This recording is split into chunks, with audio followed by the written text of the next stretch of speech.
양지열 변호사와 이야기 나눠보겠습니다. 어서 오세요. 네, 안녕하세요.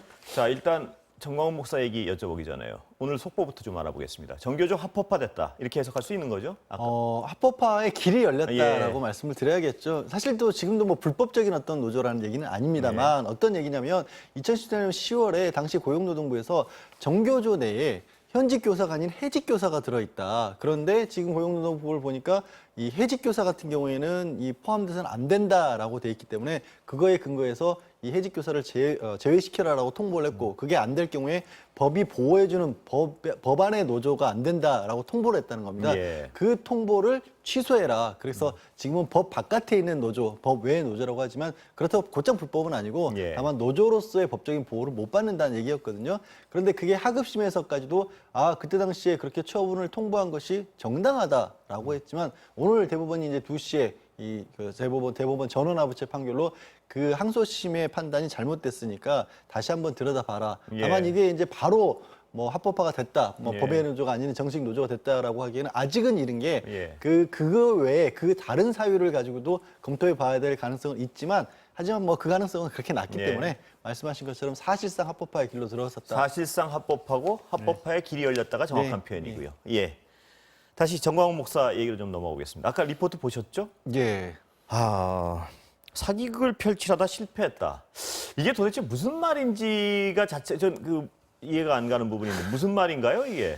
주장이 뭔가요, 이게? 주장은 뭐냐면 전 목사가 지금 얘기할 때 여러 가지를 막 뒤섞어 놓습니다. 네. 그러니까 지금 저 사랑제일교회라는 건 명도소송을 당해서 원래는 이미 넘겼어야 되는 건물 교회를 비웠어야 예. 되는 건데 그게 한 뭐 감정가로는 90억이 좀 못 되는 가치를 가지고 있다라고 하는데 500억이 넘게 요구를 하고 있거든요. 그러면서 그거를 명도를 하는 것이 넘기는 것이 종교 탄압이라는 얘기를 하면서 예. 그거를 우리가 안 넘기고 버티고 있으니까 정부가 이 광화문 집회에서 코로나19가 전파된 게 우리 책임이라는 식의 어떻게 보면 뒤집어 씌우기를 해서 그걸 빌미로 해서 우리를 쫓아내려고 했는데 지금 주장을 나중에 이제 시간이 흘러서 보니까 광화문 집회 때문에 벌어진 어떤 코로나19가 전파된 게 아니고 거기에 대해서 우리의 책임도 없는 거다라고 주장을 합니다. 그래서 사기극이라고. 예. 양 변호사님이 굉장히 어떤 일목요연하게 정리를 해주셨는데 그래도 무슨 얘기인지 모르겠습니다. 이 주장이. 왜냐하면 이게 이해하기 어려운 것이 정치와 종교와 또 재산 문제까지도 막 섞어서 예. 거기서 우리를 무조건 지켜야 된다라고 하셨고 마지막에 또 순교할 각오까지 얘기를 순교란 그 굉장히 정치적 탄압을 통해서 본인이 희생을 당했을 때 얘기 아니겠습니까? 근데 그 누구도 지금 전 목사에 대해서 그렇게 순교라는 용어 자체는 누군가가 어떤 자기가 종교적인 행위를 할 때 생명을 빼앗아야 순교가 성립되는 건데 그렇죠. 우리 이 민주주의 국가에서 그럴 일이 없는 사안을 자신의 의지라고 표현하는 것도 약간 그렇죠. 본인이 순교하고 싶다고 순교되는 게 그렇죠. 아니지 않습니까? 예, 그래서 예. 말씀드린 것처럼 여러 가지가 너무 혼재된 말씀을 하셔서 사실 제가 여쭤보니까 대답을 드렸지만 저도 이게 맞는 얘기인지는 사실 예. 자신은 없습니다. 자, 그럼 정상적인 얘기를 해볼까요? 사랑제일교회 사택 압수수색했는데 이건 예. 어떤 의미인가요? 사택을 포함해서 그러니까 정광훈 목사 사택을 포함해서 4곳을 추가적으로 압수수색을 했고요. 경찰이 1차적으로 밝히고 있는 것은 지금 이 제일교회 측에서 먼저 제공했던 교회 신도라든가 방문했던 사람들의 명단 같은 것들이 좀 잘못돼 있다, 예. 빠진 부분이 있다. 이거는 이 감염법상 역학 방해 행위에 해당하기 때문에 예. 이것 자체가 별도의 형사처벌이 되는 것이고요. 예. 그것이 이제 전 목사는 이미 좀 기소가 돼 있는 상황이지만 추가 기소와 재판이 이어졌기 때문에 그 목적도 하나가 있을 것이고 또 더 중요한 목적은 혹시라도 지금도 이제 정보가 확보하고 있는 방대본에서 파악하고 있는 것보다 한 20%가량은 아직도 검사를 받지 않고 있다는 예, 거거든요. 예. 그 부분에 대한 명단 확보 차원도 있지 않을까 싶습니다. 정광훈 목사 보석 취소 가능성은 어떻게 보세요? 지금 절차는 어떤 게 남아 있고? 사실 이제 보석 취소 청구는 이미 확진 판정을 받고 난 이후에 검찰에서는 2주 전에 했습니다. 예. 그런데 법원이 저는 개인적으로 이걸 왜 사후연 심리를 통해서 취소를 하지 않았는지 좀 이해가 안 가는 예. 측면이 있습니다만 어찌됐든 심리를 열어서 취소 절차를 밟을 것으로 보이고요.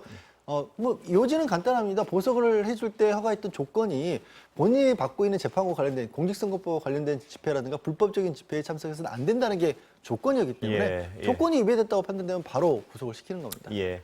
근데 그 사랑제일교회 인근 상인분들이 이 교회를 소송을 냈습니다. 손해배상 소송을. 이거 개요가 뭔가요? 예. 그러니까 그 교회가 있는 곳 주변에 재래시장도 있고 일반 이제 상가도 있는데 거기 한 180명 가량을 대상으로 조사를 한 결과 한 150명 가량이 집단 소송에 참가를 예. 하겠다고 했습니다.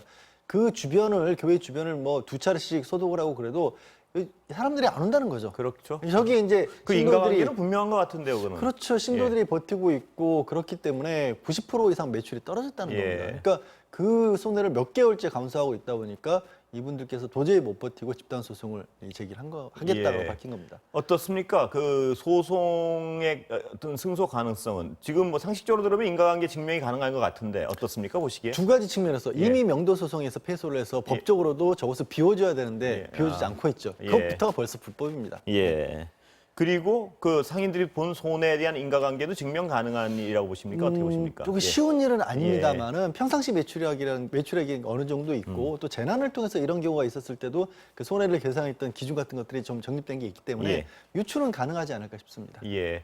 근데 이제 이 사랑제일교회뿐만 아니고 방역을 방해한 여러분들에 대한 구상권 청구가 전면적으로 지금 여기저기서 이루어지고 있는데요. 예. 창원시인가요? 창원시가 확진 판정받은 여성분한테 3억을 청구했습니다. 그게 이 여성 같은 경우에도 본인이 이제 집회를 통해서 코로나19에 감염된 걸로 의심되는데도 불구하고 거짓 진술을 해서 이 방역을 검사를 안 받았던 겁니다. 예. 검사를 받지 않고 그냥 일반적인 개인 활동을 하는 사이에 본인의 가족 그리고 또 그 일하는 곳이 있는 건물에 있는 회사의 직원들에게까지 감염을 시킨 거죠. 예. 7명이 감염을 했고 그 나중에 이제 밀접 접촉자들 그 건물에 있는 사람들까지 다 검사를 하다 보니까 1억 원이 넘는 비용을 결국에는 국가에서 지출을 하게 된 예. 겁니다. 거기에 대해서 이거는 명백하게 거짓말을 했기 때문에 발생한 일이기 때문에 그에 따른 손해배상을 청구를 하겠다는 겁니다. 예. 그 명백한 방역 방행에 대한 어떤 들어간 돈이라도 국민들의 세금은 반드시 받아내야 될 것 같다는 그렇습니다. 생각이 지금은 있습니다. 진료비, 치료비를 모두 국가가 부담하고 예. 있는데 그게 국가 부담이 아니라 결국 국민들의 혈세 아니겠습니까? 예. 그래서 말씀하신 것처럼 받아내는 게 온당하다는 거죠. 형사적 책임도 물론이겠지만 구상권은 반드시 끝까지 받아내야 될 필요가 있을 것 같습니다. 예, 오늘 말씀 감사합니다. 네, 고맙습니다.